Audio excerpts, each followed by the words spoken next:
கோவையை பொறுத்த வரைக்கும் திரு அண்ணாமலை அவர்கள் போன தேர்தலில் கரூரை சேர்ந்தவர் எங்கே போய் நின்னார்? கோயம்புத்தூரில். அப்போ திரு செந்தில் பாலாஜி ஒன்று சொன்னார், உள்ளூரில் விலை போகாத மாடு வெளியூர் சந்தைக்கு கொண்டு போவாங்களான்னு. இப்போ கரூரில் நிற்க வேண்டிய இந்த ஆள் எதுக்கு கோயம்புத்தூர் போனார்? இந்த மாடு கரூரில் செல்லுபடியாகாது. ஏன்னா இந்த வாரம் இன்னும் 3 நாட்களுக்குள் டெல்லியின் சிபிஐ கரூர் இது தாவேகா ஜோசப் விஜய் அவர்கள் கூட்டத்தில் நடந்த நெரிசலுக்குரிய சார்ஜ் ஷீட்டை போட இருக்கிறார்கள்.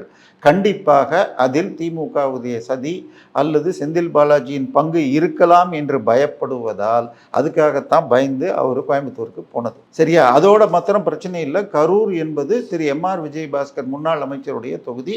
இந்த 5 வருடத்தில் அவர் அந்த தொகுதியை நல்லா பார்த்துட்டு இருக்கார். ஸோ சென்ற முறையே ரொம்ப கஷ்டத்தில் தான் ஜெயிச்சார். எனவே இந்த முறை இந்த அவருடைய பாஷையில் சொன்னால் இந்த செந்தில் பாலாஜி என்ற கரூர் மாடு கரூரில் விலை போகாதுன்னு கோயம்புத்தூர் போனார்.